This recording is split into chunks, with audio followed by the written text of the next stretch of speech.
Welcome to HP at Church, a podcast about Harry Potter and the Bible. I'm Pastor Kay, and I use pronouns like she and her.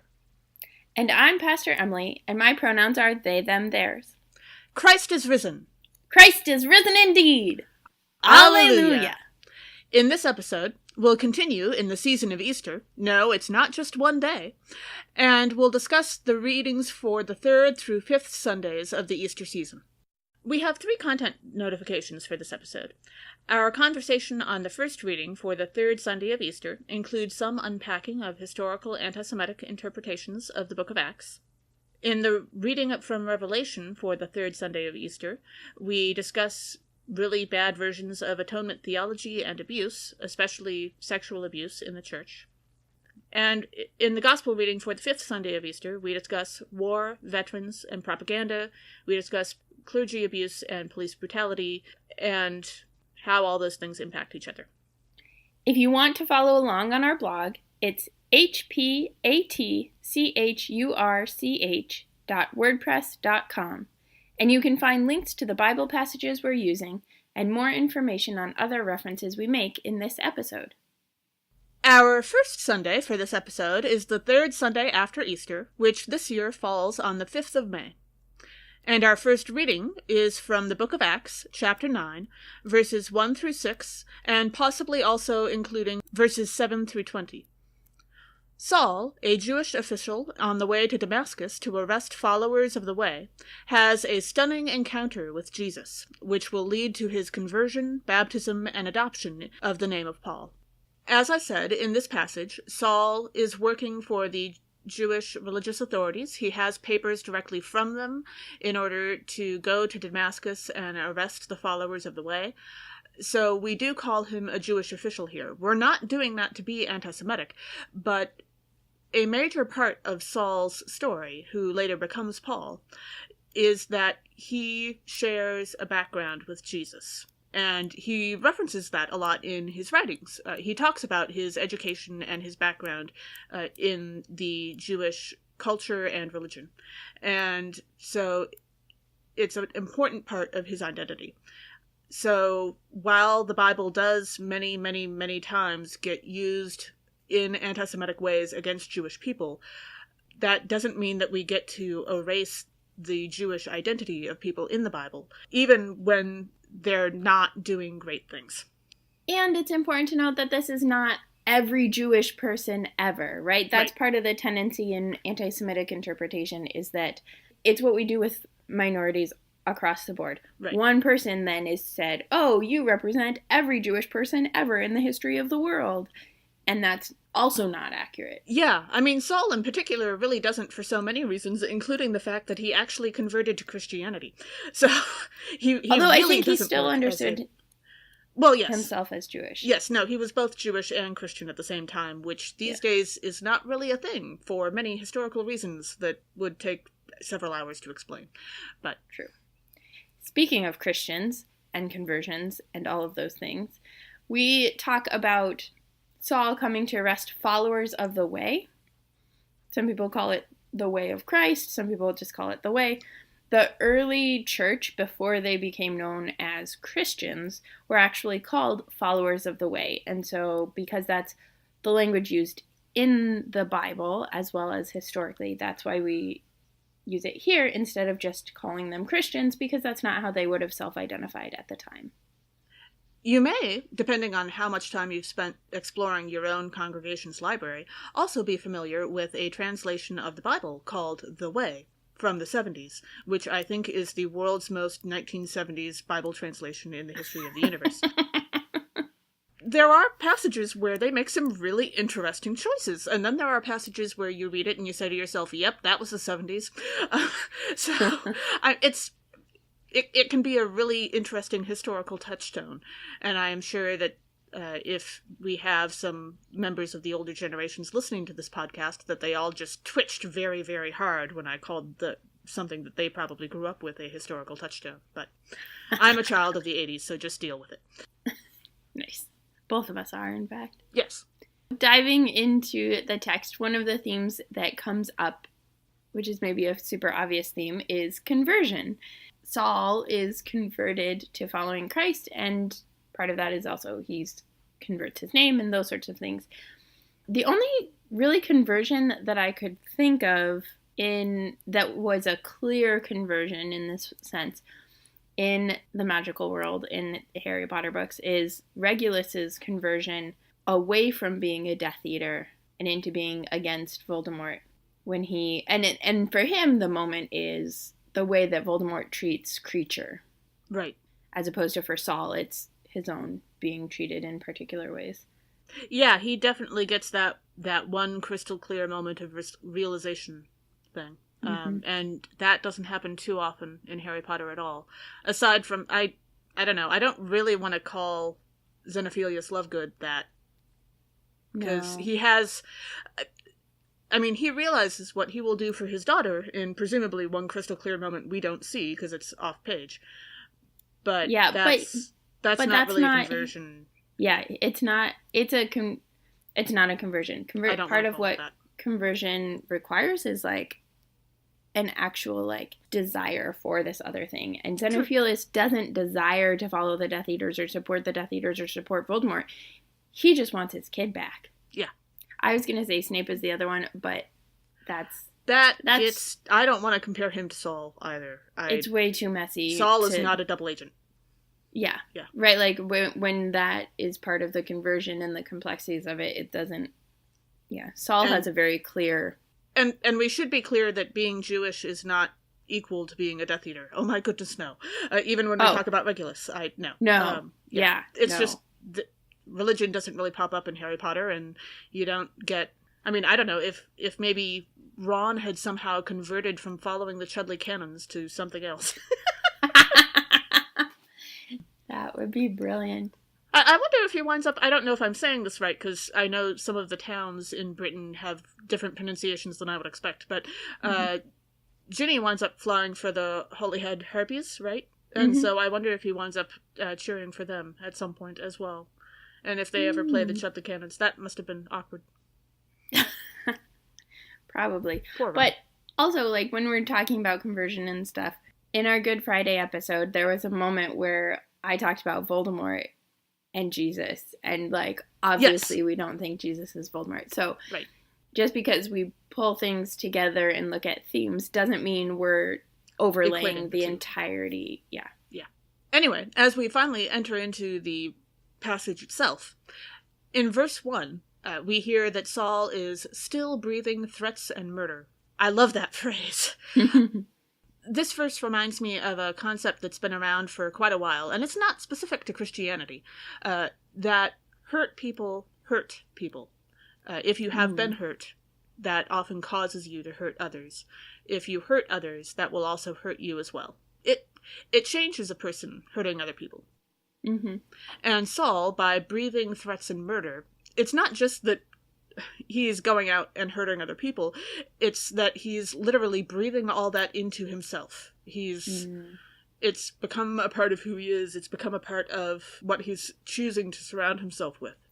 And it can become just as much of a drug as nicotine or alcohol, and goodness knows I've seen that happen. And so I think we see this, to tie this in with Harry Potter, I think we see this with Tom Riddle, because we've discussed the fact that it's not all kids who ever spent time in an orphanage or had a miserable childhood that become evil, right? Tom is an outlier in so many ways. Mm-hmm. We know better. Tom focused on revenge. He focused on getting power to be able to hurt those who had hurt him. And if instead he had been focusing on using that power for freedom or to help others in his situation or something like that, or even just to do what good he could while he could, he would have, I think, had a very different adulthood. But instead, he was so focused on revenge that it wound up poisoning his entire life. Mm-hmm. Another great reason why everyone should go to therapy. Yes. And therapy should be free. For everybody. Yes. That's part of how you interrupt the cycle, though, right? Like, part of interrupting the cycle of being hurt and therefore hurting others is to figure out that cycle is happening and to address the hurt. And therapy is a great place to do that. And in order to do that, you have to admit that what you're doing is wrong, and that takes a certain level of humility too. So. Yeah, so Voldemort never would have made it anyway, but... Well, I think if they'd caught him young enough, he could have. I don't know. Yes, but, like... Yeah. I mean, he grew up post-World War II, so it would have been... The NHS would have been a thing in Britain. Of course, not possibly in Wizarding Britain, but we still aren't all that clear on how their health system works. And as far as we can tell, there is no mental health care whatsoever in the Wizarding world, so that might also be an issue. Right, yeah, that is definitely an issue. Yeah. And then in verse 3, a great light from heaven flashed around him. Presumably, this was not someone using the incantation Lumos Maxima, which fans may remember Harry practicing at the Dursleys at the start of the third movie. Which is not allowed because you're not allowed to do magic in the books, and also that incantation is made up by the movies. It is made up by the movies. Okay, I saw a thing on Harry Potter Lexicon about how Flitwick had asked them to practice that over the summer. So there might have been, I think it was on the Lexicon, there might have been like some exception for if it's part of an assignment, because they do have summer assignments, then maybe you're allowed to use certain spells that are exceptions. I don't know. Although I have to say that I have lived with people often enough to know that I would not want them practicing Lumos Maxima in their bedroom. Like, there are occasions when I see why the Dursleys would have been slightly irritated at Harry, and not enough to, excuse their actions, but this is one of them. This is a reason to be slightly frustrated with having a wizarding kid living in your house. Right, like, stop making it daylight in the middle of the night. Come on. Yes, now. Exactly. And also, how are we supposed to explain this to the neighbors? And, you have curtains, Harry. Why are they not closed? This is not hard. It doesn't make for a good shot. So we don't think that this great flashing light on Saul was caused by a passing wizard using Lumos Maxima, although I suppose Jesus could have encouraged a passing wizard to help out, but it's still not likely. Mm-hmm. In verse 11, Ananias is sent to the street called Straight, which makes me laugh every time I hear it, because that is not a street God will ever send me to. Well, you visit people there sometimes. You're not there yourself, but you don't live there. But, you have met straight people. I visit people. Yeah. Yeah, they exist somewhere. Yeah. Anywho, every time the street called Straight comes up, I just laugh. But also, like, who names these streets? And it'd be hilarious if that straight street actually were not straight. But, like, in Harry Potter, we get Diagon Alley, which is diagonally, and Nocturne Alley, which is nocturnally, and I think in the, like, Wizarding World in Florida or whatever, there's one that's Horizont Alley. Horizontally. Who names these streets? Like... Punsters? Ugh. It's true. It's true. And, like, they're funny. But, like, why would you name a street straight? Like... Well, I have never actually been to a city that was around in biblical times, but having seen the maps of what those places look like now, if there was a street that was even remotely straight, like even just less curvy than most of the others, of course you'd call it that, because that would be weird, right? The older a town is, the weirder the streets tend to get. So. It's like things weren't meant to be straight. Also in verse 17, I was struck by, so Ananias is initially hesitant to go talk to Saul, and with very, very good reason. But he does end up going to talk to Saul and to try to lead Saul to repentance.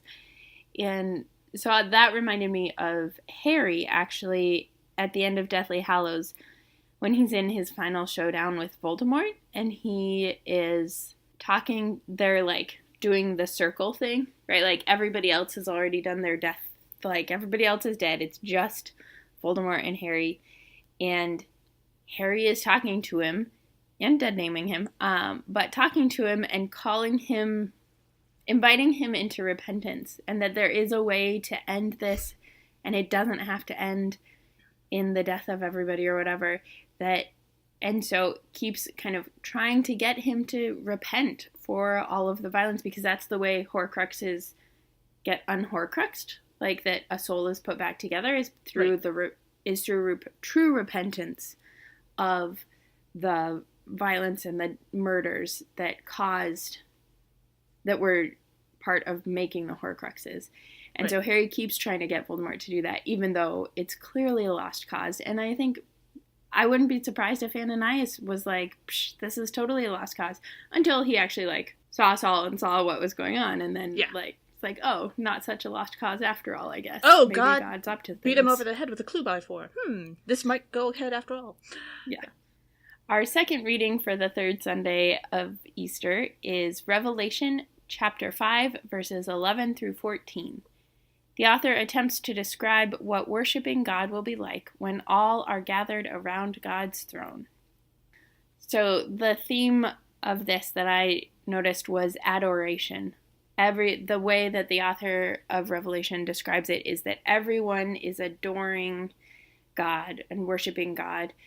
And the only real adoration that I could think of, all of the forms of adoration in the Harry Potter books are, like, kind of problematic, because you get Dobby, who adores Harry. Right. Or the Creevy brothers, who also adore Harry. And all of that adoration is, I mean, they adore this idea of Harry more than... You know what might work? Victor Crumb and Hermione. That Victor adores Hermione? As far as we can tell, yeah. We don't get a very big picture of it, because Harry's not really paying attention. But... Right. From most of the ways that I've seen it displayed in fanfiction, it's pretty clear that he likes her for who she is. Yeah.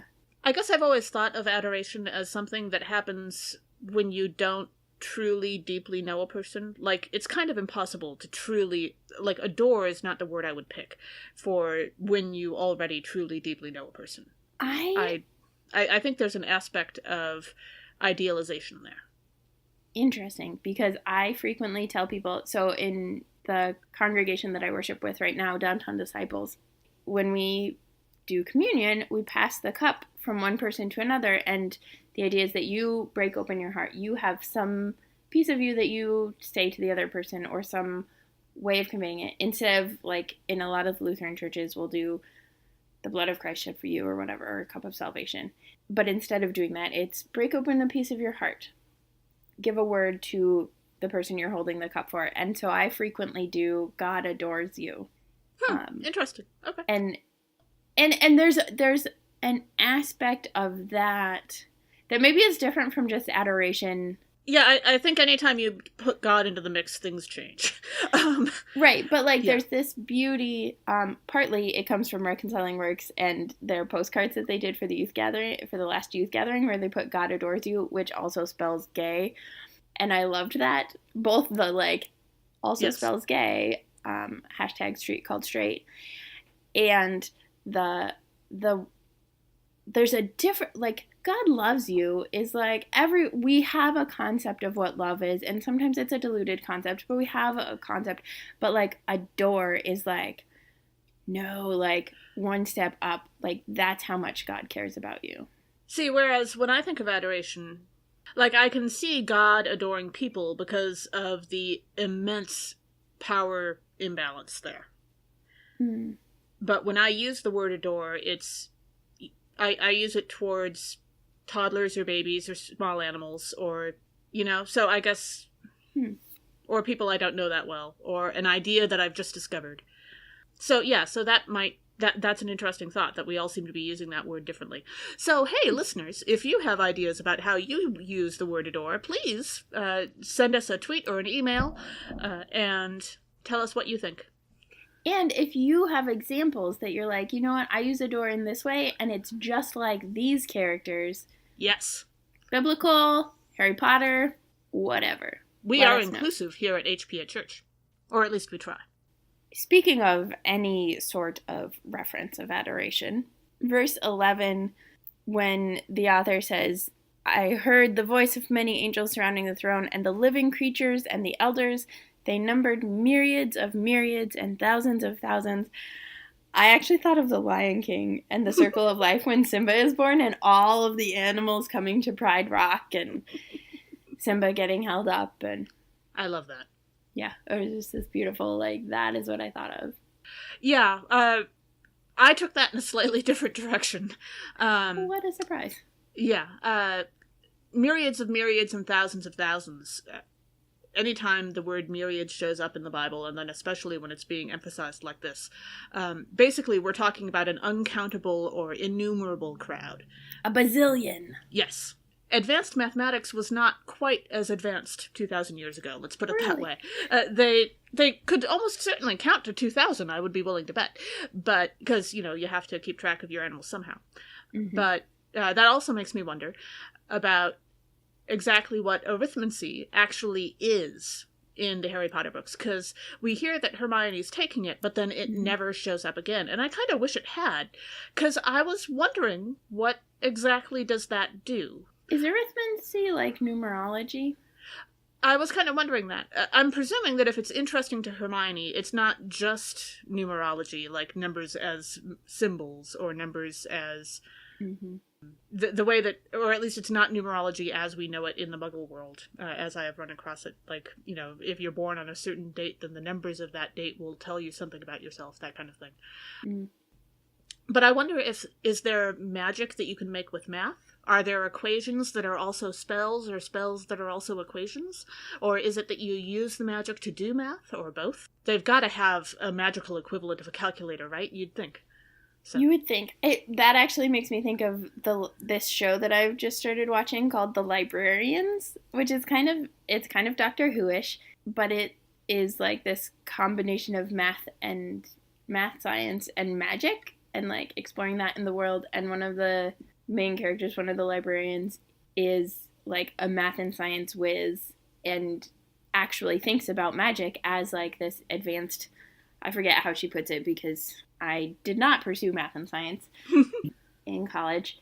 Well, there's a Arthur C. Clarke quote that magic is just science we don't understand yet. So. Yeah, and that's part of the idea behind the librarians, is that the magic in the world is also like science. When it gets advanced enough becomes magic. And we've talked about this a little bit, I think, on this podcast, but like in general, we think about it sometimes when we think about the Bible and the things that happen in the Bible, and like just that they called every skin disease leprosy, and now we know the differences between them and how they're transmitted, and or every mental health issue was evidence of possession.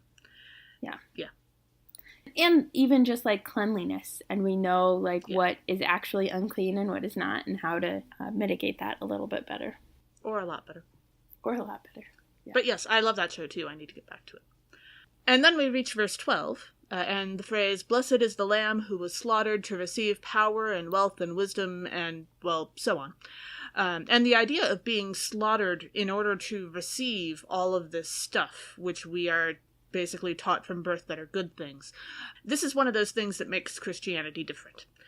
So this phrase is basically the exact opposite of what Voldemort was trying to do, because Voldemort would never die for anyone else, or even necessarily for any of these things. And ultimately that's what killed him. Like the thing that he wanted more than anything was to not die. Life. Yes. And he would have also very happily received all of these things. Maybe not so much the wisdom, like not true wisdom. I don't think he would have liked that very much, but no. At least as we understand it. Mm-hmm. But these are the things that the world tells us to do. These are the things that the world tells us to go looking for. And it's not like Voldemort was raised in a vacuum. So all of that stuff comes from somewhere. But for Christians, it's not really about the power or the wealth or even the wisdom itself. It's not about what you have. It's about what you're willing to do for others, which is what the difference is here, because Jesus was willing to die. Because when you're willing to help others, when you're willing to do things for others, that's where true respect and true love and true relationship come from. Mm-hmm. And I think it's important to name that John of Patmos, John, not the disciple, not the gospel writer, not the first John writer, but this particular John, the vision that he has cannot be understood apart from the reality of the Roman occupation. Right. So when John talks about the Antichrist in places in Revelation, like it is the one who is against Christ, which is the Roman occupation, right? Like, I mean, Martin Luther talks about the Antichrist too, and he talks about the Pope as the Antichrist because the Pope is against the ways of Christ. That particular pope at that particular time was, Thank you for clarifying that. Yes. I'm not saying all popes everywhere. Just that particular one. We are not anti-Catholic. We disagree with them on several things, but yeah. My grandmother was Catholic. Like, I was baptized in the Catholic Church. We got good things, too. But that when we read this stuff, like, this vision is part of making sense of a particular way of being and a way of faith in a particular context. And so when we just pull it out and say, oh, Jesus was slaughtered, like, everybody go die, or God wants to punish or harm, like, that's bad theology, because it's made not within a context. Right. There is both a historical and a literary context to this. And I would also say, not only do you have to keep the Roman occupation in mind when reading the Book of Revelation, but you cannot read the Book of Revelation without also understanding the basics of the Hebrew Scriptures. John references the Hebrew Scriptures constantly throughout the book. And so the idea of a lamb who is slaughtered jumps right back to Passover. You can't really, talk about that image without talking about Passover too. Mm-hmm. So you have to see all this in the context of the Hebrew Scriptures too. And so if all of this, if being able to acquire true power and true wisdom and even the kind of wealth that actually matters and can do something for the world, if all of that is based on what you're willing to do for others, for Voldemort, what he was willing to do for others was nothing. Yep. Which kind of makes me wonder, when he was a prefect, when he was, back when he was Tom Riddle, before he renamed himself, what must he have been like as a prefect? Like, I have this mental image of him doing exactly enough to keep up appearances and to be a prefect because he wanted the power. But I can only imagine what he would have been like with that kind of authority, over other powerless people. Well, and I think this is where, like, J.K. Rowling's portrayal of Slytherins comes in, right? Like, I think he would have been willing to do a lot for the people, because he's also setting himself up for the future. And so he's setting himself up to have followers, and he's not going to have followers if he can't come through for people. And so that's like in Slughorn's memories, right? Like, there are all of these mostly Slytherins who are hanging out at the Slug Club, and they are looking up to Voldemort, to Tom Riddle, and following Tom Riddle, because he's making the connections, right? He gets the crystallized pineapple or whatever, and he knows how to get people to get on people's good sides and to make things happen. But on the other hand, he's not doing any of that truly for them. He's doing that for himself. It's for himself, but they don't know that. Right. Right? Like, they don't know that he's just trying to get them on his good side, get on their good side and get them to do things for him. Yeah. But I've run into people like that before, and if you dig deep enough, there are always people with stories about what happens when keeping up appearances is no longer important enough. And suddenly you wind up with the truly horrific stuff that they pull off, but they only ever do it to the people who can't fight back and who won't be believed. Like, this is how sexual abuse has continued to flourish in many parts of the church.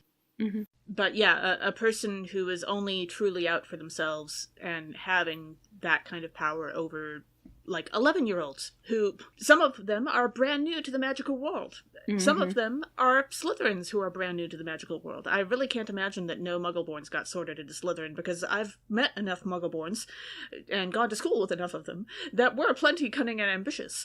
Right. So, yeah. Yeah. Anyway, changing the topic completely, verse 13. There is no good transition right there. Yeah, no. Just give up on the segue and let's talk about verse 13.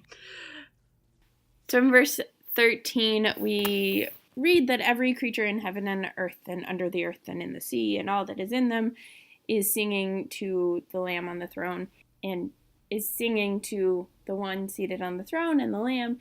And this reminded me of the Fountain of Magical Brethren and the way that they all have this, like, worshipful sense about them, all of the characters.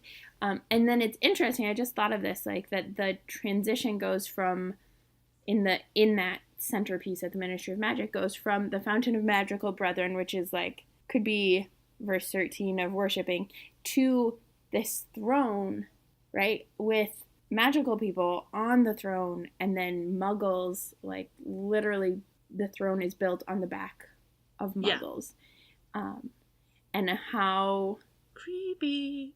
Super creepy, but also like that is such a juxtaposition with what is actually being described in Revelation, that it's true worship, that there is a sense of egalitarianism, that people are on equal footing, and that the praise and the worship of the one on the throne and the Lamb is justified, as opposed to in the magical world, the Fountain of Magical Brethren is completely like made up and wrong. Like the only creature that would at all be like that would be the house elf, and that's because of all this complex stuff. Societal, yeah.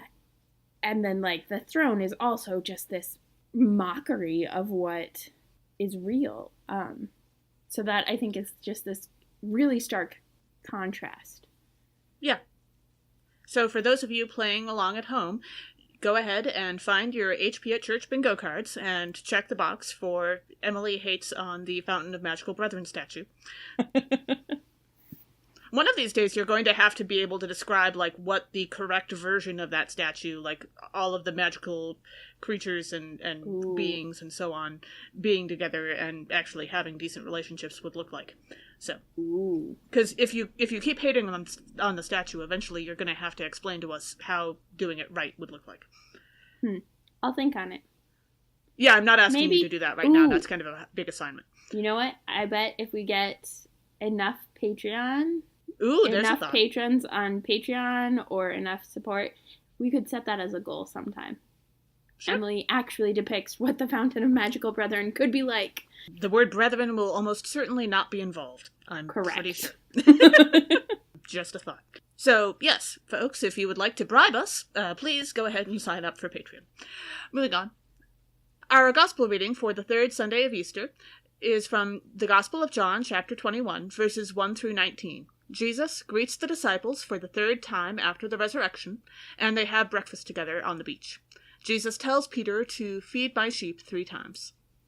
So the theme that stuck out to me for this passage was a theme of reestablishing relationship. Jesus has encountered the disciples a couple times, but this is kind of the space to reestablish how Jesus is in relationship with especially Peter, but all of the disciples.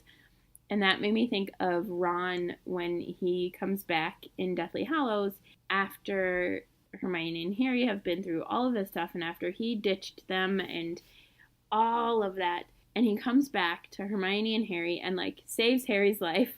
And so it's like he and Harry can reestablish their relationship fairly quickly and fairly easily, but Hermione was hurt so much more deeply by Ron leaving. Right.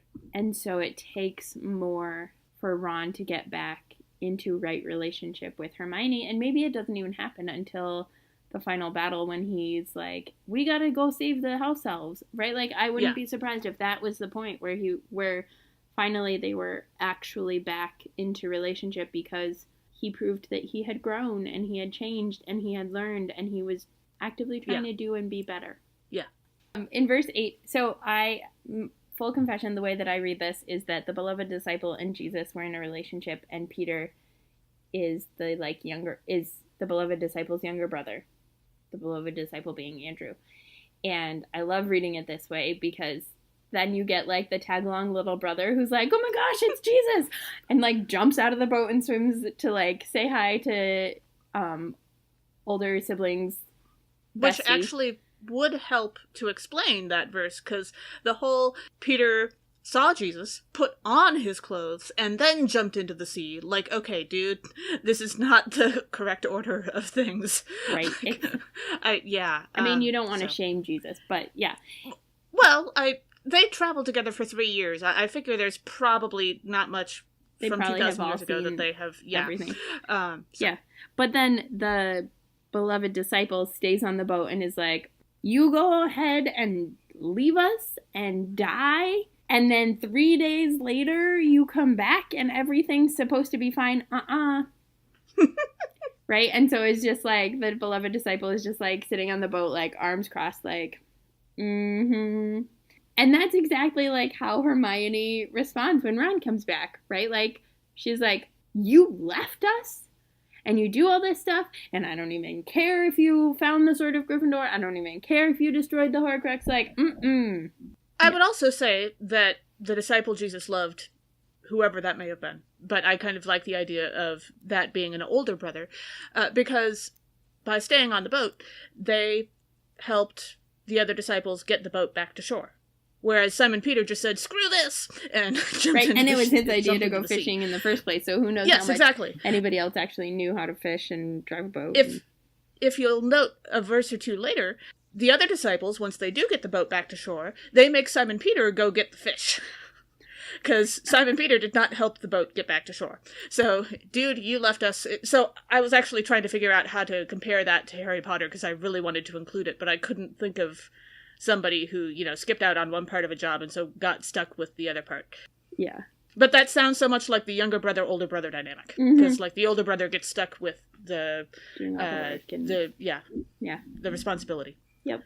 I also was thinking about, speaking of those fish, the numbers in both the Bible and in Harry Potter, like, feel pretty absurd. Although I think the 153 fish is supposed to be, like, that's how many nations they thought there were at the time. Is that right? Do you know? That sounds possible. I don't know that I've heard that particular interpretation before, but it's an option. I also just kind of figured that it sounded like a lot of fish. I mean, yes, a lot of fish, but you could say a lot of fish and not say a specific number of 153 fish. Exactly. Well, have you ever heard someone tell a fishing story? Because let me tell you, if there's a number, they're going to remember it, and then they're going to tell it to you when they're telling a fishing story. Yeah, but that's Do you know how many fish we caught? We caught 153 fish. Well, I'm guessing that it also applies to just sheer numbers when they're all large. So, yeah. I guess. Hashtag Emily is a vegetarian. So when we hear the numbers in the, 153 fish, in addition to the fish that Jesus is already cooking over the fire, right? Where did those fish come from? Was he fishing earlier? Did he buy those in Did town and then bring them to the beach? Did they not catch any fish because Jesus already had caught the fish during the night? Jesus just took them out of their nets. Akio fish. Don't worry, I'll feed you breakfast later. It'll be fine. But then, J.K. Rowling also has no concept of math and numbers. And so the numbers are always wonky in the Harry Potter books. Yes. So it just was, all of these random numbers that, actually hold... And maybe 153 holds more meaning than just, a ton. Maybe it is the number of nations they thought were in existence. But, all of these numbers that, only kind of mean anything and kind of don't mean anything and... Yeah. I mean, I know about a lot of numbers in the Bible that mean things, like 6 and 7 and 12 and so on. But that particular one, I guess I've never really looked into. Yeah. The other thing that this reminds me of, that I did not include in my notes, but I think I'll mention briefly, is that this breakfast sounds like it's basically grilled fish sandwich on toast. Mm-hmm. And that sounds like such a British thing to me. The British will put practically anything on toast, as far as I can tell. And so that sounds like something that Harry Potter totally could have had if the house elves were having an off day. Yeah. Well, and we used to have it at camp. We used to have fish breakfast, and so we'd do fruit salad and fried fish over the fire. I've never really been a fish person. Me either. And I was vegetarian. Seafood, yes. But, well, yeah. That would be awkward, too. Yeah. In verse 12, we hear that none of the disciples dare to ask Jesus, "Who are you?" And this verse always sounds so deeply familiar to me, because I've kind of been in that moment a lot. Mm-hmm. I've done the being the only new person thing in a crowd before. That's the definition of being a pastor for the first year. Well, yeah, absolutely. The first year anywhere. Mm-hmm. In my previous place, I was in a place where even among my colleagues, even among my fellow pastors, a lot of them had been there for a long time. Most of them also happened to go to the same seminary, even if they didn't necessarily wind up there at the same time. So they had a lot of similar background, whereas I went elsewhere. So I didn't know any of the in-jokes. And I was constantly having to ask for explanations that weren't given, because they figured, of course, everyone knows this, and I was constantly having to ask for directions, or getting lost because I forgot to ask for directions, and everyone just figured we knew where that was. We see Harry go through some of this, because while he was raised by Muggles, in the Wizarding world, the people there don't categorize him mentally with Muggleborns. Mm-hmm. They categorize him as a pureblood, and so they expect him to know stuff, and then realize, oh, wait, eventually. And they forget that he needs explanations and orientations and directions. So I think that that's something that Harry would understand. But that feeling of none of the disciples dared ask who he was, that sounds... wait, we're supposed to know this one. Hang on. That one sounds very familiar. That is like how I operated in every call ever. Like, I'm just like, yeah, I should know you. I can't remember. You're not wearing a name tag. And it's not always like... That happens a lot less often with the congregation for me after the first several weeks. For me, the hardest people to get to know were the colleagues and the folks who worked at the Synod office and stuff like that, because you see them so much less regularly. So, like, I'd see someone and I'd realize, wait, I know you. And in my last call, there was this guy who was the UCC pastor at the next church, at the next town over. And he was a great guy, and I liked hanging out with him, and I spent some time with him. But man, I ran into him at the grocery store, and he just wasn't in my grocery store mental Rolodex. I was actually just and it took me forever to figure out who on earth that guy was. I was actually just going to say, it's the seeing someone out of context. Yes. Right? And that's part of what is happening in this, right? Like, they see Jesus, and who expects Jesus to show up on the beach for breakfast, broiling fish and telling him how to fish? Not me. Yeah, that's not what Jesus is. Yeah, no. Yeah. And then verse 17, as you were talking about before. In verse 17, that's when Peter gets hurt by Jesus asking him 3 times, do you love me? And I can kind of see this, because Ron's return after leaving Harry and Hermione in Book 7... Yes, it's easier for him with Harry. Yes, it takes more work with Hermione. But neither of them, like, repeatedly asked him, are you loyal to us now? Are you loyal to us now? Are you loyal to us now? Because that would have pissed Ron off. That would have pissed anyone off. That's what they did with Snape, though. Did they ever actually ask him? Like they continually assumed he wasn't. But... They did. The Death Eaters did. Right? Bellatrix did. Yeah. No, that sounds like something... Oh, no, now we're saying that Jesus sounds like a Death Eater. But, like... Unless you understand that there's further context to this. Well, I mean, yes, okay, there's a bunch of theories about this passage, and the 3 repeated questions and how they mirrored Peter's triple denial of Jesus the night that he was crucified, and the slight differences in the Greek of the bits about the sheep. It's not really about sheep. And it's almost never really about sheep. And Jesus is apparently asking, as far as I can tell, Jesus is apparently asking Peter if he loved Jesus more than fish, which I definitely hope that's true. But... Right, but that's a good question. It depends on what you understand as the antecedent of that phrase, because do you love me more than these? And, and there's like 4 different things that could be. And Peter, like, knows that Jesus is raised from the dead. Jesus shows up multiple times, and then Peter's like, well, better go back to fishing. Do you love me more than fishing? I don't know. For all we know, that wasn't explicitly against anything Jesus said. I mean, but like, how do you go back to normal life after Jesus is resurrected from the dead? Well, you still need to, like, eat. Presumably, fish helps with that. I mean, I guess. I really like it as the, like, mirror with the denial, and that Peter is hurt, not because Jesus asks him 3 times, but because it clicks with him on that 3rd time. Especially that 3rd time, what Jesus is doing. Yeah. And that Jesus is, like, reestablishing the relationship, is giving Peter the space to not deny him, to undeny him. He's undoing it.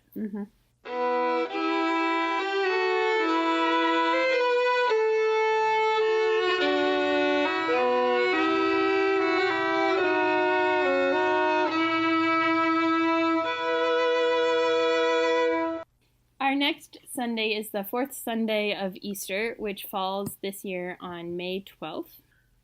And our first reading is Acts chapter 9, verses 36 to 43. Tabitha, a gifted seamstress, well known for her charity, dies of an illness. Her fellow disciples send for Peter, who is nearby, and he raises her from the dead. So one of the themes that comes up that we both noticed in this was the role of names and translating names, because we get that Tabitha, which in Greek is Dorcas, and then I was thinking about the translation of names in Harry Potter, and we get the most obvious is, werewolf McWerewolf, which is to say Remus Lupin. But there are so many different ones where, like, the names, if you translate the names or look at the meaning behind the names, like, there is meaning behind them. Right. Well, for example, in Hebrew, the meaning of the name Tabitha is beauty or grace, or I think there's also a connection to little girl or young girl child. It doesn't. Somebody heals a little girl and it's Talitha. and says Talitha, yes, but they're related words. And then Dorcas, I am almost certainly means dark one, like a woman with dark hair. How are those translations of each other? Wikipedia says that the name Dorcas is a Greek translation of the Aramaic name Tabitha, which means gazelle. Oh, so if you take Tabitha as being an Aramaic name instead of a Hebrew name, it makes more sense. Mm-hmm. So Tabitha means gazelle, Dorcas means gazelle. And actually, come to think of it, if you look further back into the Hebrew scriptures, that does make sense, because in the Song of Solomon, there are several comparisons of people to gazelles, and it's definitely meant as a compliment. Yes, because Song of Solomon is between lovers. Right. So she has two names because she lives in a bilingual society, and she would use Aramaic with some people and Greek with others, and as a seamstress, presumably she's a businesswoman, so she would need both languages. Tom Riddle is an example from Harry Potter of someone who has two names, Tom Riddle and Lord Voldemort.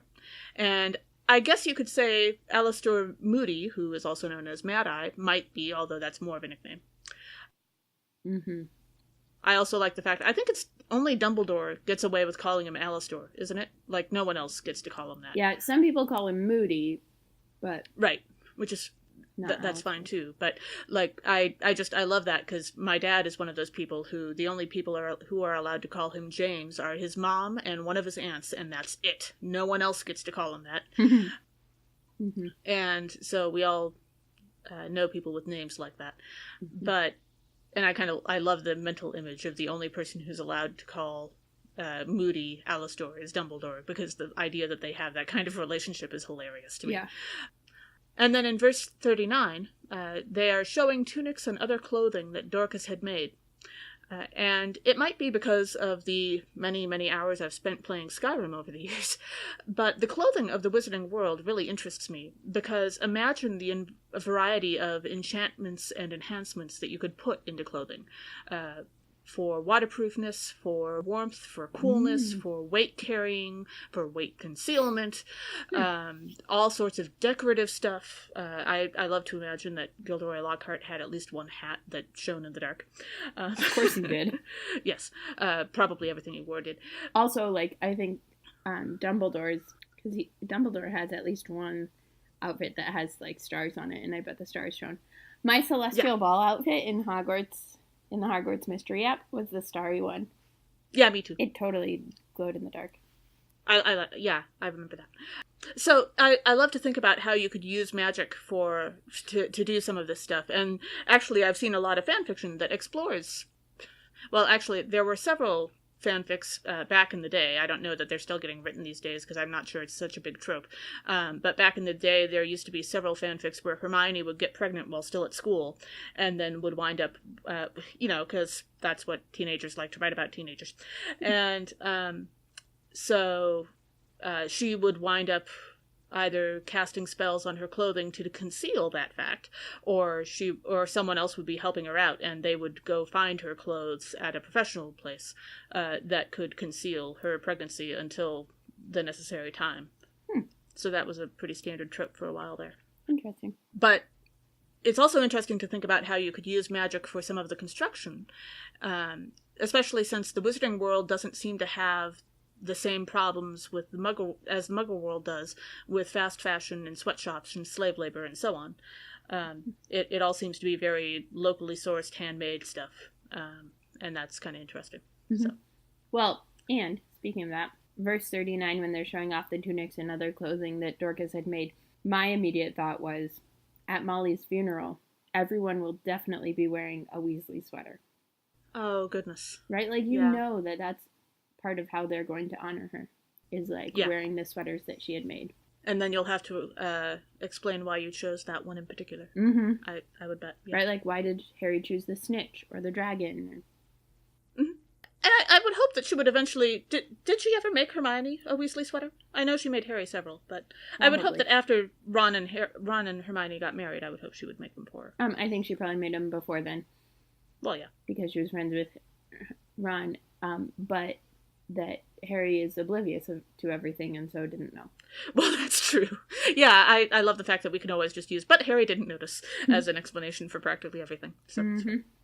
I was also thinking in verse 40 that when Peter puts all of them outside in order to raise Tabitha, it reminded me of the search for the diadem in Deathly Hallows, that they had to get everybody out of the room of requirement, which included Ginny, who was in there just to, like, be safe and nearby. Right.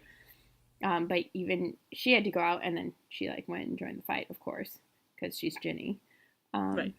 But they had to get everybody out in order to get back in and to search for the diadem in the room of requirement. But because Draco knows how to get in to the room of lost things, he and Crabbe and Goyle also get back in. But the idea of, like, everybody out, this is the thing that has to happen. Yeah. I also think that in verse 43, it sounds like when they say a certain Simon, it makes it sound like Peter and Simon were more than friends. That would have been awkward, them both being named Simon. Right? But if one was Simon and one was Peter, like, you can go by different things. I know people who actually are, like, both Jenny, and, or, like... Wasn't there was a news story I saw a while ago about how there were two people, a man and a woman, and they were both named Kelly something, because that's one of the names that can go either way. They met because they had the same name, and someone noticed on Facebook, and then they wound up getting married. I don't remember what the last name was, but she didn't have to change her name because they both already had the same full name. I think they had different middle names, but I thought that was kind of hilarious. Yeah, so it actually, like, statistically... The number of people who get married to someone with the same first initial is statistically significant. So, like... Right, because people notice. Yeah, but, like, also in Slovakia, I knew someone who was Daniel and Daniela, but it was Danko and Danka. Is how, like, you do nicknames, but not nicknames, just, like, the names that people actually call you. So it was Danko and Danka, who were in a relationship together, but, like, a Steph and a Steve. Or you could do Mike. It's kind of like how people like naming their kids with all the same initials. Like, for example, E! Yes, that's me. Or my husband is a R. Our second reading for this Sunday is from Revelation chapter 7, verses 9 through 17. The author witnesses a numberless crowd of people surrounding and worshiping God, and is told who they are. So the theme that came up for me in this, which frequently comes up in Revelation, I think, in particular, is the, like, multilingual and multicultural gatherings. This is a group from all the nations and all the countries and all of that. And those don't really happen in the magical world.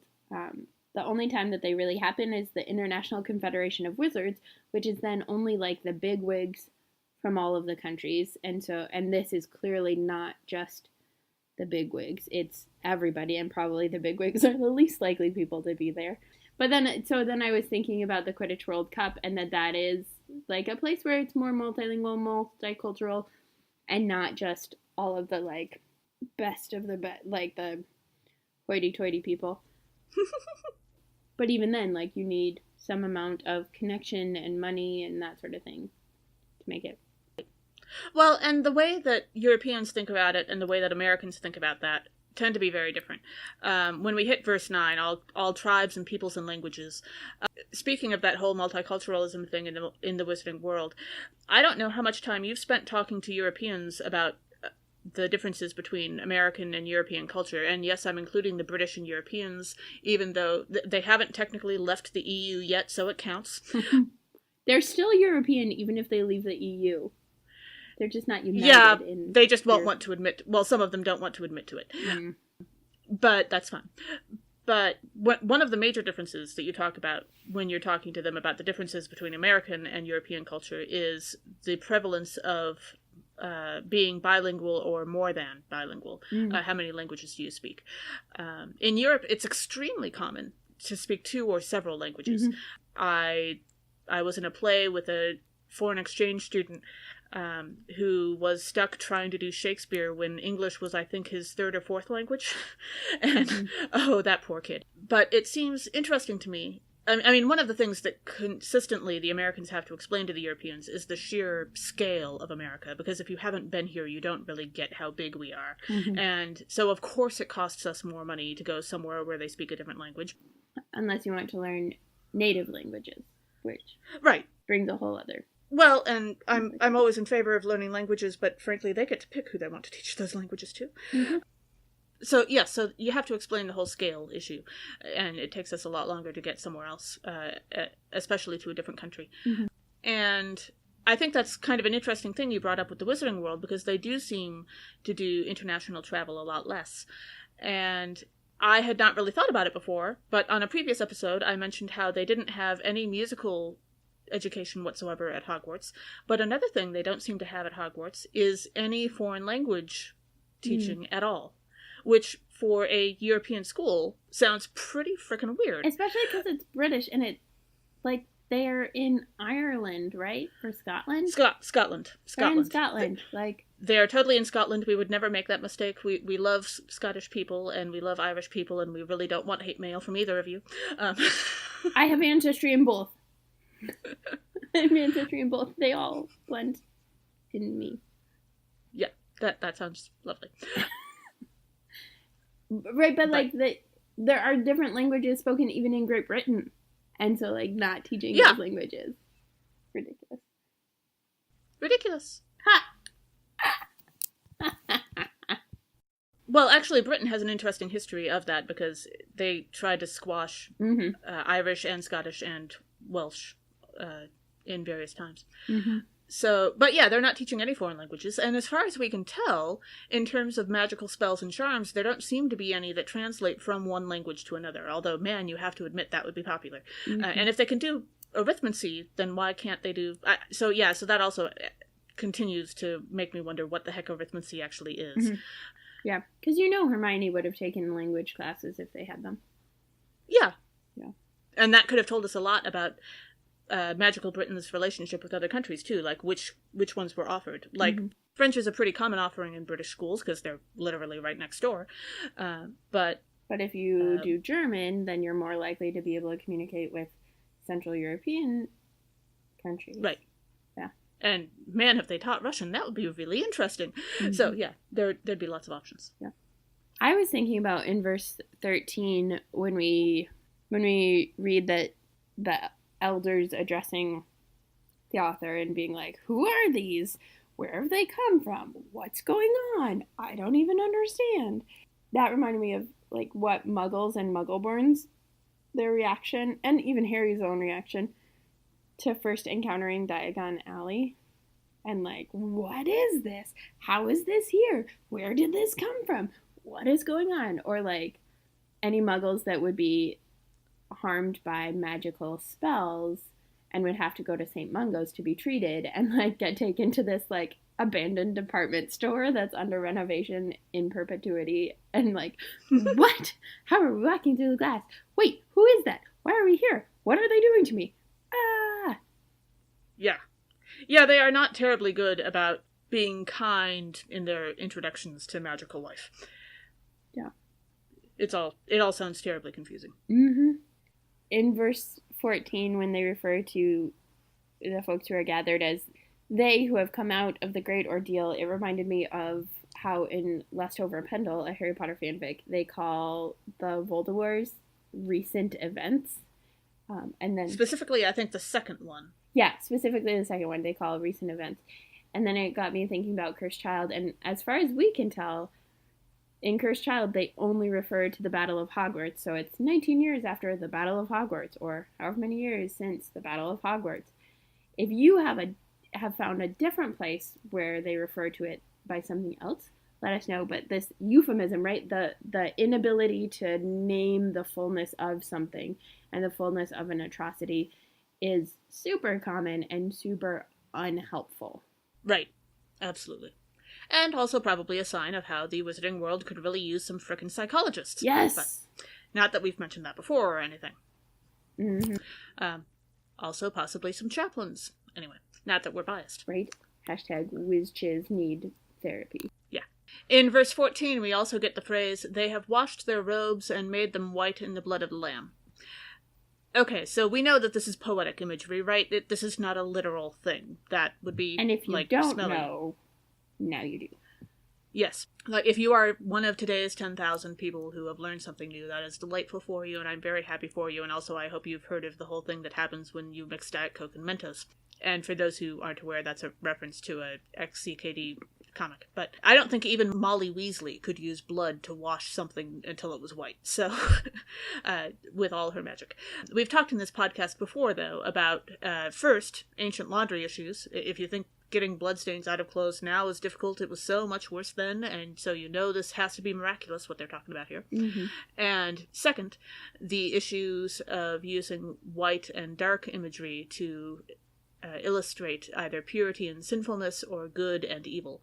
So there are all kinds of interesting directions you could go with this, but at heart, basically, this is one of those things that makes poetry what it is, I suppose. Well, and at the heart, it's about the miraculousness of having anything that could ever be that pure of white because they didn't have bleach and right, like the idea of having even clothing that's brand new being this bright white was impossible. And so that's what it's getting at. It's not getting at like white as good, but as just like this thing. White is something that couldn't happen. Yeah.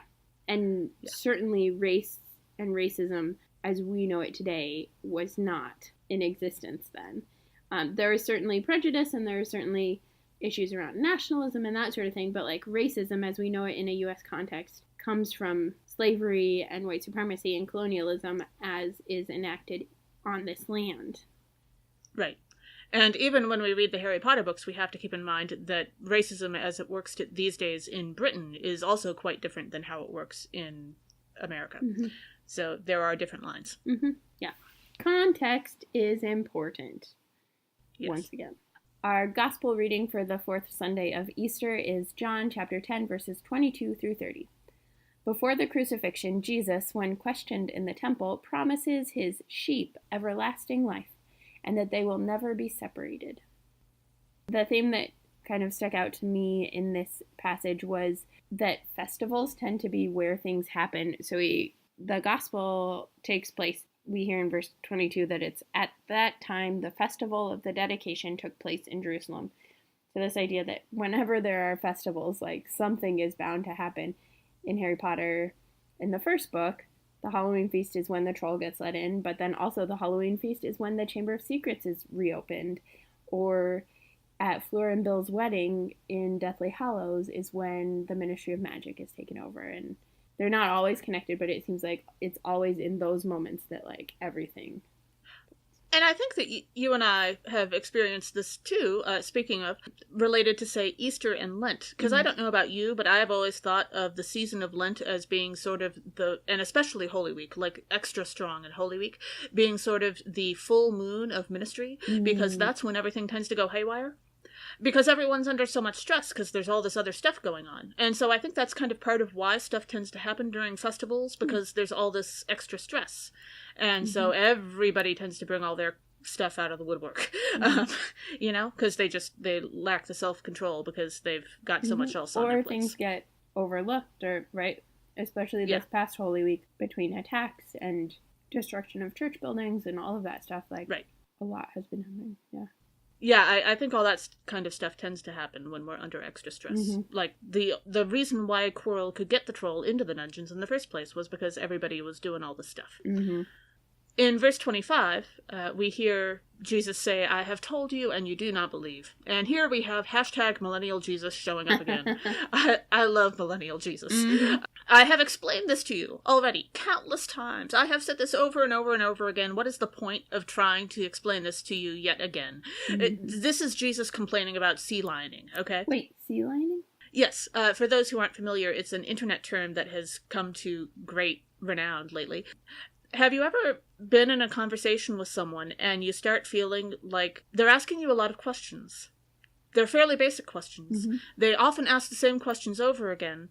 They are taking up all of your time and energy, and you're not entirely convinced that they're doing this in good faith. Like, it's starting to feel like they are taking up your time and energy intentionally so that you can't do other stuff. Mm-hmm. That's what sea lining is. I just thought it was trolling. There is a reason why it's called that. I think there's a comic or something that it's named after. I just don't know. But yeah, if there's somebody who, like, they are pretending that they are asking you questions in good faith and they just want to learn more and why won't you educate me, and then they promptly take up the next 6 hours of your life. That happens all of the time. Cisgender people are the worst. I would imagine. So yeah, that's what sea lining is. It's especially common on the internet these days. But also, I think this is an example of people trying to do this to Jesus, because it happens to Jesus in the Bible. Because they are asking him for the umpteenth time, and there comes a point when you have to, let's move past the 101 and try at least to get to the 102 level conversation, shall we? And don't ask me for a new version of the explanation tailored just to you when I have explained this to 4,000 people already, and you could go ask any of them. I literally did that one time in a post recently, and then somebody responded on Twitter and was like, "What? This doesn't make sense. I don't understand." And I was like, "Well, if you would like to pay me, I will explain this to you." Yes.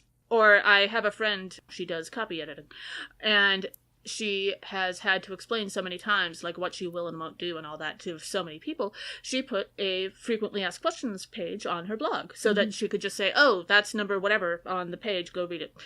And then people started getting pissed at her for not, like, talking to them like they're a person, and instead sending, I have said this 5 million different times, so often that I have put this on a website, and you are demanding my time and attention, which you're not paying me for yet, to explain this yet again. And it's not like if you have a specific question after that, then maybe it's going to be something I haven't explained 5 million times, and I'd be willing to have that conversation, but I am so tired of saying these 3 sentences over and over again. So this happens to me a lot too, but probably not as often as you. But this, to me, sounds like Hermione talking about Gamp's laws for the umpteenth time, or choosing, like, I have to imagine there comes a point when she just decides, you know what, I could quote Hogwarts a History for the 47th time today, but it's not like it would actually sink in, so what's the point? Yeah. So I think Hermione would understand Jesus particularly well here. I agree. Well, and in the next verse, in verse 26, Jesus says, "You do not believe because you do not belong to my sheep," right? And there's this distinguishing, right, where Jesus is distinguishing himself from other people, and like, you know what, this might just not be for you, like, you just might not be part of this if you're just going to keep sea lioning, right? And Harry Potter, I think, has to do that with Draco, where when Draco finally does, like, reach out his hand and, like, you'll find that some wizarding families are better than others, and Harry's like, you know what, no, like, yeah, I will find that out, and it's not going to be through you. You're just not going to be. Or I think I am finding that out through you, but not the way you think I am. Well, yes. Yeah. Or even more clearly, when Dumbledore has to do that with Grindelwald, right? Because they were so close and in a relationship and all of that stuff. And so then when Dumbledore finally does confront Grindelwald, when he finally does set himself apart, it's because they've been having a back and forth and they've been connected, and so then that's an even bigger distinction that has to be made in order for Dumbledore to move forward. And I think that also connects with the next verse, verse 27. We're like going verse by verse this time. Yeah, sometimes it works out that way. In verse 27, we hear Jesus say, I know them and they follow me. Again, his sheep that aren't really sheep. I feel like sheep that aren't sheep should also be a hashtag, but it does tend to come up in the Bible. But honestly, when I read Jesus say, I know them and they follow me, this is one of those things where it's been several years since the first time I read the Harry Potter books, and yet still, to this day, I remain confused about how on earth Barty Crouch Jr. pulled off impersonating Mad-Eye for so long. Especially when he was surrounded by all the people at Hogwarts who weren't, like, necessarily on really close terms with Mad-Eye, but they'd known him for a while, and, like, several of them had been in the Order the first time around in the First War, and they had some familiarity. And it is so easy, especially, I think, these days, because you and I are members of the generation kind of raised on the internet. I mean, I first got online when I was 13. And we have learned how to distinguish between people not just by what is their handle today, but also by by their language choices. When I was in either middle school or early high school, my best friend, who lived a couple blocks away, and I used to chat on AOL Instant Messenger, which dates me significantly now. I'm with you on that. And one day, her little brother got on, and she had not signed out yet, so he tried to impersonate her and talk to me. And I caught him out in like 2 minutes or less, because that was not hard. Because, I mean, we were 14, so he would have been like 9, so there is no way. But also, because I knew her so well, and I knew what her habits were, and we had been living in each other's back pockets for a while by then, we joked that we shared a brain. But you notice when someone isn't quite themselves, especially if you've known them, like, not necessarily well, but over a period of time. I think that tends to happen. And I think part of it for Mad-Eye and Barty is that people don't necessarily know Mad-Eye very well. Because I think part of his paranoia was keeping close to himself and not really letting people in. But then add into that, every single professor, every single staff person is at least 5 to 10 times busier and more scattered than normal because they're hosting the Triwizard Tournament, which means 2 more schools. Oh, that is true. Plus, Dumbledore especially has all of the rumors of what's going on with Voldemort and knowing that something is up but not knowing what it is. And yeah, you're right, I guess. So my previous point about how weird stuff happens when we're under stress, so of course they would excuse anything like that because of the Triwizard. That's fair. Okay. That's my theory. I can see that.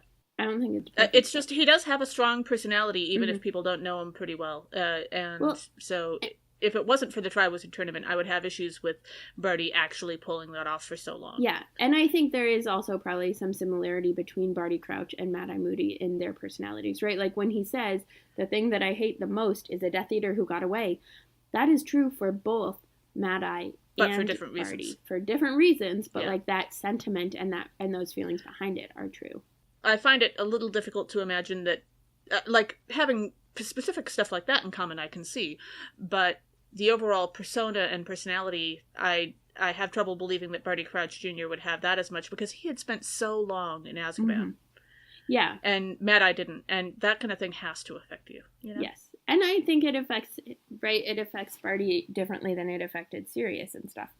But one, especially being not only in Azkaban, because he wasn't in Azkaban for actually, like, all that long. Well, that's true. But then... in hiding. He was in hiding, and he was being controlled by the Imperius Curse. Like, that does have a big impact on you. Yeah. And then when we get to verse 28, Jesus is talking about the loving parent having given Jesus something greater than all else, and no one can snatch it out of the loving parent's hand. And so this is like, my immediate thought was like, no one can snatch Ginny out of Molly's hand either. Like, Bellatrix tries and dies, and like Molly kills her. Yeah. Not my daughter. Mm-hmm.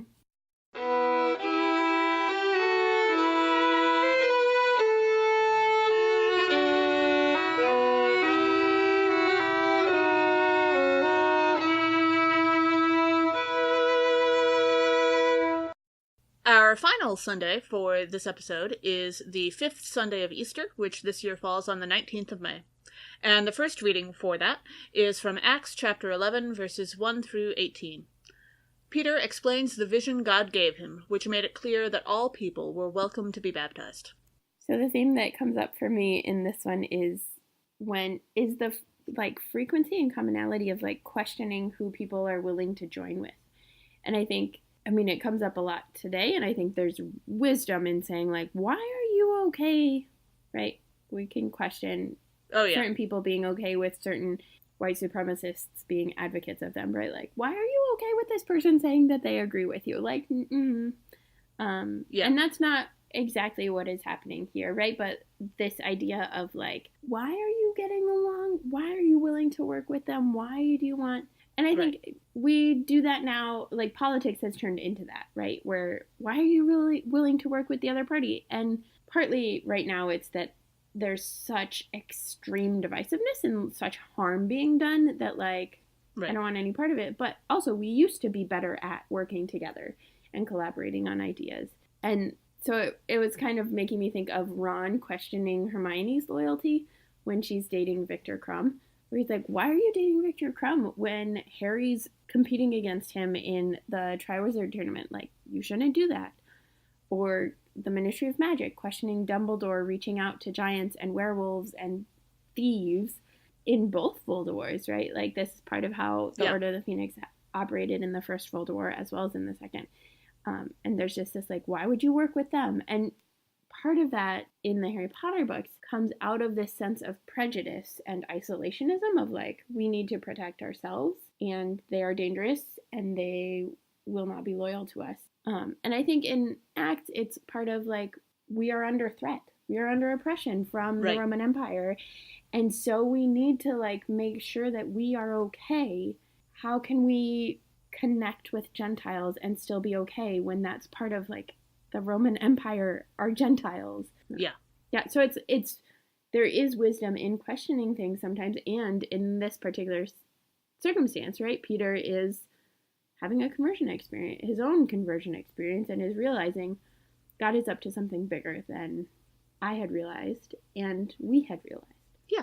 In fact, in this passage, specifically starting with verse 5, Peter repeats the vision that he had in the previous chapter, which we also heard about in the previous chapter. Gosh, so while he is still in Joppa after having brought Tabitha back from the dead. That's where he had the vision initially. If something's repeated in the Bible, that's a sign of importance. We've said that before. So we should pay attention to this. This is a pretty important vision, and I wish it was taught more often. Like, every Sunday school year should include this vision. Right, I love it. Yeah, it's so important to understanding our, like, Christianity's relationship with Judaism and Christianity's relationship with the rest of non-Christians and Christianity's relationship within Christianity. Yeah, it explains all of those relationships. The fact that it's repeated again, and we hear it twice in 2 chapters, is telling us, yes, this does matter. Please notice this. So just like, for example, the number of times that the Whomping Willow comes up in the first 2 books. Oh my gosh, so many times. Yes.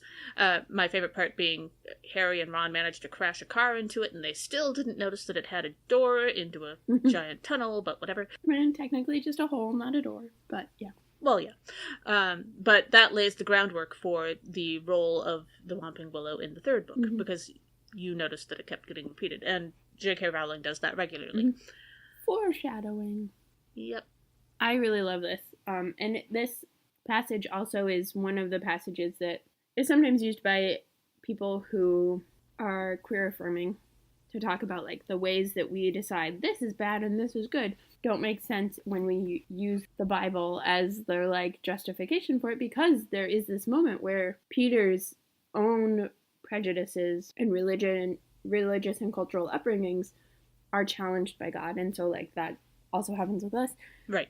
And as, like, a queer person who does queer theology, I love the way that the sacred and the profane actually frequently blend together and work together. However, when I read verse 8, where Peter says, "By no means, God, for nothing profane or unclean has ever entered my mouth," that reminded me of Ron in Chamber of Secrets, when the Slytherins are going to train their new Seeker, which is Draco. Right. And so they're, like, taking over the Gryffindor Quidditch practice time. And then Draco calls Hermione a mudblood. Hermione and Harry have, like, no idea what that means. But Ron does. And Ron would never say mudblood, right? Like, that is profane in this very clear way. That, like, nothing profane would ever come through his lips. So he would never say mudblood. And the way that he tries to get back at Malfoy is by trying to make him eat slugs, by trying to make the embodiment of what he is doing in calling Hermione a mudblood actually, like, come out of his mouth, right? Like, that. Yes. That same idea of how disgusting that particular word and the use of that word is for him is slugs. And again, that's part of Ron's role of introducing them to the wizarding world. In verse 13, we hear that he had seen the angel standing in his house, and this instantly reminded me of the Order using Patronuses to send messages to each other in the various Voldemorts. I kind of like that image. Are angels God's patronuses? Oh my gosh, that is Patronuses? Brilliant. Yes. Angels as God's patronuses. Because if anyone could have more than one Patronus, it'd be God. I think it would be God. Yeah. At least 3, right? 4. 1 for the all together and 1 for each person head. Oh, that sounds confusing. That's us trying to do Trinity math again, and that never goes Never well. trying Christians to do aren't Trinity good at that no. math. We're worse at it than J.K. Rowling? Yes. If you want to imagine the end of the world, imagine J.K. Rowling trying to explain Trinitarian theology. There are things she's good at explaining, but that would not be one of them. Yeah. I do like the idea of God's angels as God's patronuses, though. In verse 18, I just found this so striking when Peter, tells them this story and then asks, who was I that I could hinder God? And then it's, when they heard this, they were silenced and they praised God. And that was reminding me of Fudge in Order of the Phoenix at the very end, after all of this time of being like, what are you doing? Why are you doing this? Why would you do this? And then he finally sees Voldemort, and he says, he's back or whatever, but he is silenced. All of his complaints, all of what he has been doing for the last year even, are just silenced. He no longer has justification for his views, and it's clear, not just to him, but to everyone. His legs were just swept out from under him, basically. Yes. Our second reading for the fifth Sunday of Easter is Revelation chapter 21, verses 1 through 6. The author describes a vision of a new heaven and a new earth without suffering, when God will make all things new. So, an obvious example for this is newness and renewed chances. And frequently we go to the rebuilding of Hogwarts after the Battle of Hogwarts as the example of this. But I also think about the many iterations of the Ministry of Magic centerpiece. And we talked about this a little bit earlier in this episode, but starting with the Fountain of Magical Brethren and what that looks like, and then there's a chance for newness, but once it's destroyed in at the end of the fifth book, but then it just becomes the Magica's Might throne of the witch and the wizard, and on top of, built on the backs of muggles. But then what does it become, right? And that's this vision where if we get enough patrons, right, that then we could imagine what that centerpiece looks like. Why don't we try to figure out how many characters are on the original Fountain of Magical Brethren, and that's the number of patrons we'll need for you to be able to design the new one. The original one? The original, because there's a witch, a wizard, goblin, centaur, house elf. I thought there were a couple more, but okay. But yeah, well, at the moment we have 0 patrons. So if we get 5 patrons, not counting us, because we're gonna have, not counting us, that would be patrons. That would be bad math. Okay, yes. So if we get 5 patrons, so when we get 5 patrons, then you will get the chance, and if you're a patron, you'll get the chance to find out a little bit earlier than everybody else. But I will cast for you my vision of what the Fountain of Magical Folk will be like. Or should be like. Because, let's be honest, it's not necessarily that Wizarding Britain is in any better shape than Muggle Britain is right now. Yeah, they probably won't listen to me, but what it could be like. Mm-hmm. In verse 1, we hear about a new heaven and a new earth that God will create, because the first has passed away, and the sea was no more. Okay, so wait a second. This is a great verse. We love this verse. I think we've actually spoken about this passage before, and we always love this verse. But how do we always skip that last bit? Because I had never actually noticed, and the sea was no more. Yeah, I don't think I noticed it even when reading this time. Yeah, so what's going to happen with... Why is the sea gone? Not the rum. Why is the sea gone? I object. I mean, I'm not even into water. Water hates me. Water keeps trying to kill me. But I would kind of be a little weirded out by all of the seas disappearing. But is it the sea or the ocean? What about the oceans and the lakes and the rivers the and the springs language? And the streams? And Right, yeah. I don't know if it's all of it. I imagine that the biblical explanation for this is that it gives more room for people to be. Because we can't really live in the sea. That doesn't tend to work for us. Yeah, just the mer people can. Well, yeah, so where will the mer people swim in this new heaven and new earth? What about the giant squid? I mean, do we really want to go to the new heaven and new earth if the giant squid isn't going to be there? This is a very weird take on the usual argument of, are there dogs in heaven? Well, would it be heaven without them? Or cats? Thank you. Yeah, that's a good... Well, and I have a professor from seminary who is actually a really well-known Revelation scholar. And she talks about that the new heaven and new earth isn't some faraway thing. It's the renewing of the existent heaven and earth. Yes. This is very much embodied and existent and physical and real and concrete. Yeah. And it's not that we can treat our current earth as in the ways that we are treating it and expect to just go somewhere else sometime. Yeah. But so then I wonder what she would say. I should read the book that she wrote. I have it. I got it for free somewhere. I wonder what she would say about the sea will be no more. Maybe it's just that, like, the overwhelming power of, like, water to destroy. Yeah, I mean, often in the Bible, large bodies of water, like the water in the very first verse of the Bible, those are always images of chaos, because the ancient people lost a lot of people to shipwrecks. Mm-hmm. The ancient people also had a few people that they couldn't seem to get rid of through shipwrecks, like, say, Paul, who kept getting shipwrecked and surviving it. Jonah, who just got swallowed up by Jonah, a big fish. Hashtag worst prophet ever. He got punished for it. I mean, actually, he seemed to be pretty good at being a prophet. He just didn't want to be a prophet. He was like the worst ever. He was ridiculously successful. Yes, but then he was angry about it. Terrible. But then he also got punished by having his plant die. Yeah. Explaining that story to confirmation students is one of my favorites, because they never have heard about chapter 4 before, and that is a lot of fun. Yeah.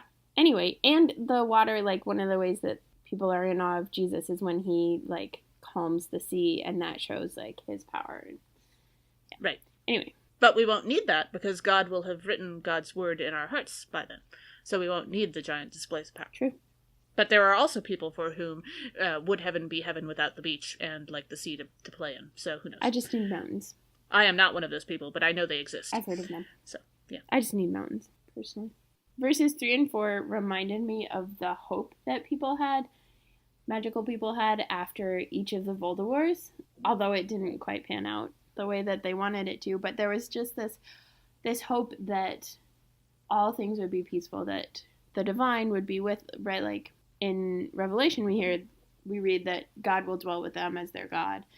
Death will be no more, mourning and crying and pain will be no more, for the first things have passed away. And it's just this sense of, like, oh, now that all of this is done, the problems will be no more. Well, they didn't actually address the underlying issues that led to the wars, so they came back. But there's a hope in Revelation that, like, part of why all of the death and the pain and the sorrow will be no more is that we'll actually, like, address the injustices. And so injustice itself will be no more. Yeah. Well, and speaking of the death and mourning and crying and pain will be no more from verse 4, also, so clearly there is no room in this new heaven and new earth for Dementors or for Inferi. Truth.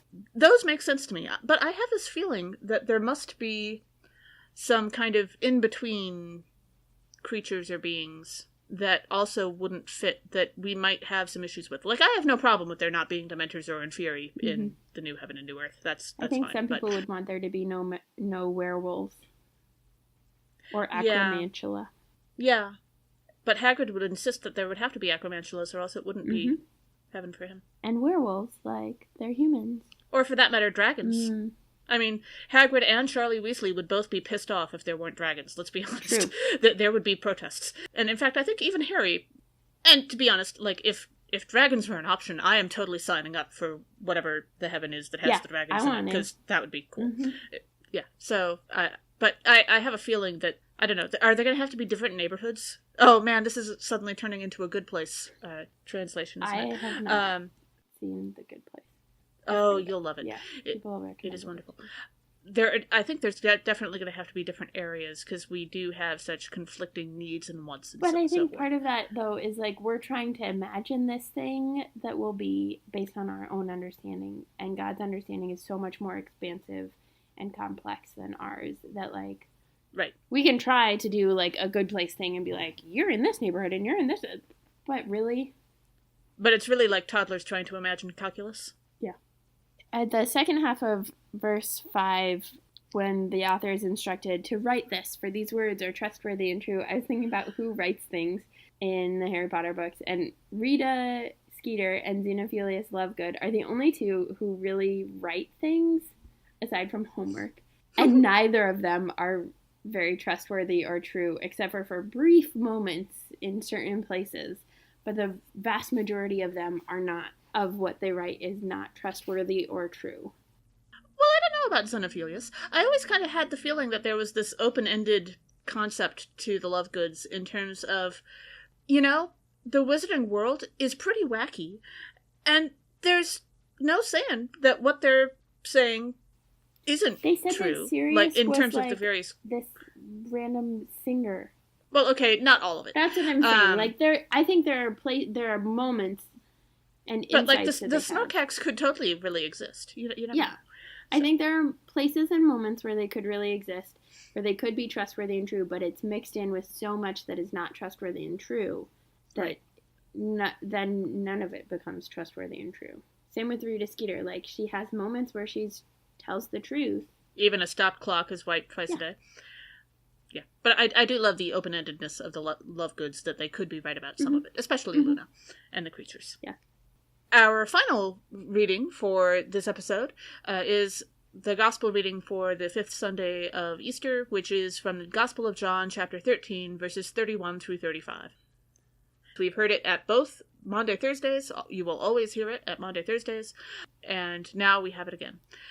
At the Last Supper, Jesus gives his disciples one last commandment, to love one another as he has loved them. So, an obvious theme here is loving one another. But I think about that, and like, that is really difficult in the Harry Potter books. There are people where you can love one another because you get along anyway and you're friends anyway, right? Like, the trio love each other.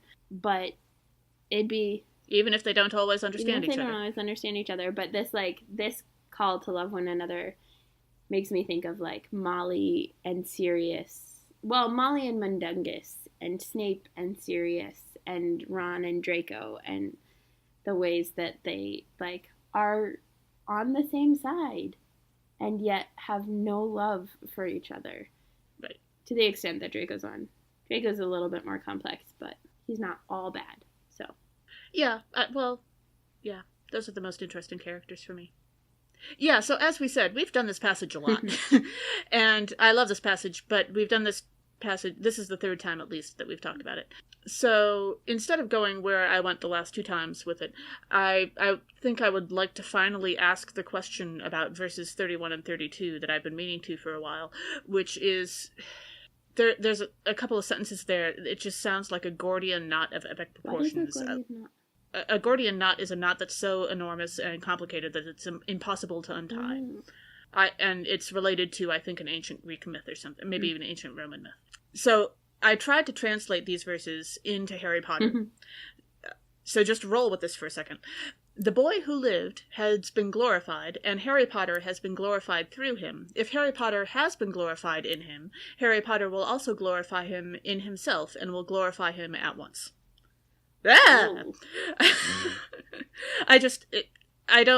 Some sentences only work when you're talking about God, and even then it gives me a headache, okay? Right, if God has been glorified in Jesus, God will also glorify Jesus in God's own self, and will Yeah, and then also the Son of Man, and it just gives me a headache. I understand that there are complicated theological topics being discussed there, but I don't want to go there myself. So that's why we have other people, and that's why we have different gifts.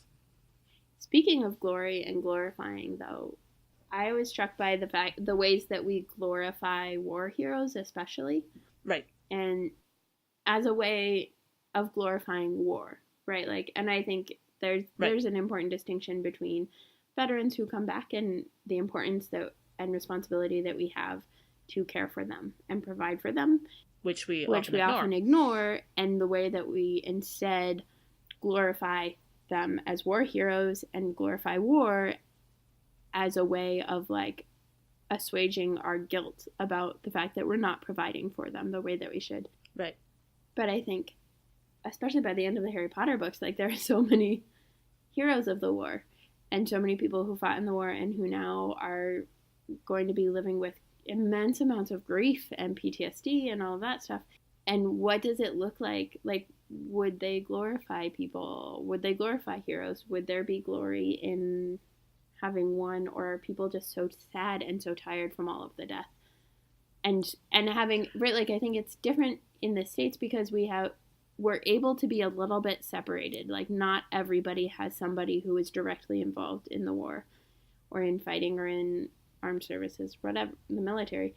But, like, most of us know at least somebody. Yeah, but it might be more distant versus like everybody went, not everybody, but like the vast majority of people in wizarding in magical Britain went to Hogwarts, so they knew the teachers that were impacted, but also like the people who fought were so well connected that like, and it's such a smaller community. Like the size of the community is definitely that related. Like everybody is dealing with grief. There is no exception whatsoever. Right. There's also a thing that happens particularly in America, although I have to imagine it happens elsewhere, where the image of and the story of veterans gets co-opted by people who aren't in order to make points that the veterans themselves disagree with, which with social media these days is happening. Like, that's getting cut down more and more often by the veterans themselves because they're able to use social media and say, no, this doesn't stand for me. And in ways that really haven't been possible before. I was reminded of the story of Pat Tillman, actually, I think this morning. He was a football star who also was serving in the American military in Afghanistan and was killed in 2004. And his death and service were used as propaganda by America in ways that his family really disagreed with. But it took a little while for his family to find out what had truly happened and the real backstory, and then also get the American government to stop using his name the way that they were. It's a long, complicated story. I have to imagine that the Ministry of Magic would totally do that kind of thing. Like, they totally tried to use Harry Potter. Again and his parents' death without his okay, and in ways that horrified him. I think that a lot of veterans that I've met feel it's their responsibility to speak out for what they actually do stand for, and to try to avoid that kind of propaganda happening by using their background and their knowledge and their experiences for good. And I've met quite a few veterans who do that. And so they stand up and they try to talk about what veterans actually need, like the kind of healthcare and treatment and help. Well, and I think about like colleagues that we have as ELCA pastors who are veterans, and like there's one that I am thinking of in particular who's part of Veterans for Peace. And so he, went to Standing Rock to support the people at Standing Rock and shows up to protest police brutality and like all of these things, but also to work against wars and the militarism that we have in this country. And like that's, people get critiqued for being against wars in the name of veterans. And so that I think is also one particularly important piece of like Veterans for Peace, that it's like this group of veterans saying, no, like we know war more than anybody and we know how horrid it is and it needs to happen. My previous congregation had a Memorial Day service that was actually held on Memorial Day, the Monday. And Memorial Day at heart is about praying for peace in the name of no one else having to die in war. And it was a lovely service, and I really loved getting to do it because it wasn't about nationalism. It wasn't about power or glorifying war at all. It was about praying that it would end.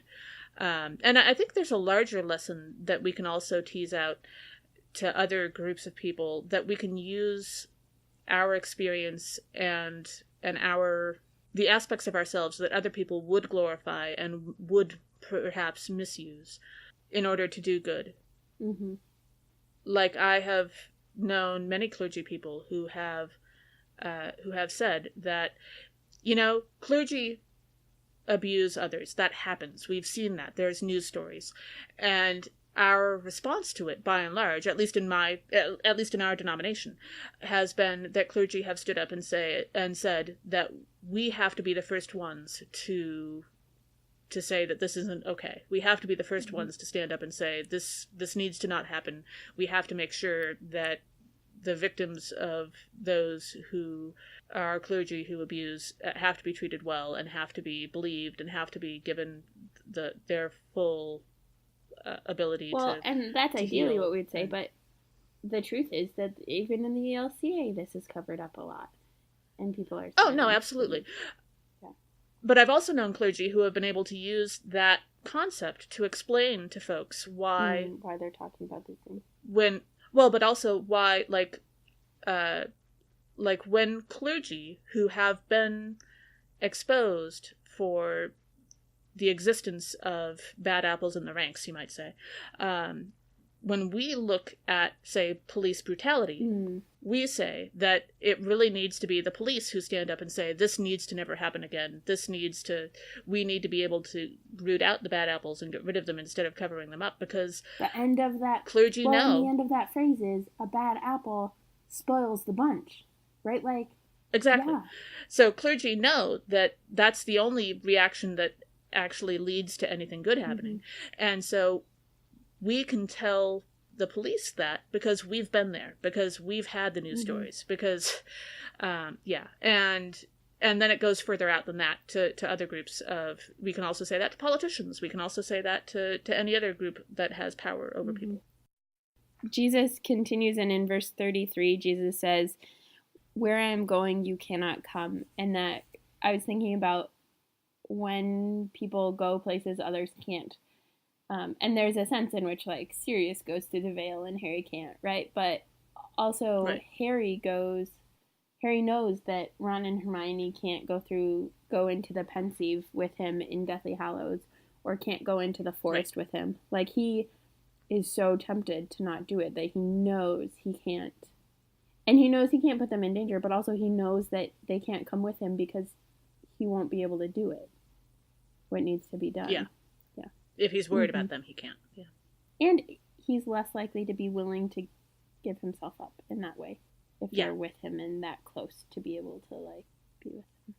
And then, of course, we get to verse 34 and the commandment itself. And I think the last time we talked about this, which would have been, like 2 episodes ago, we asked, what if Dumbledore had told the Order to love one another? And how would that have changed the books?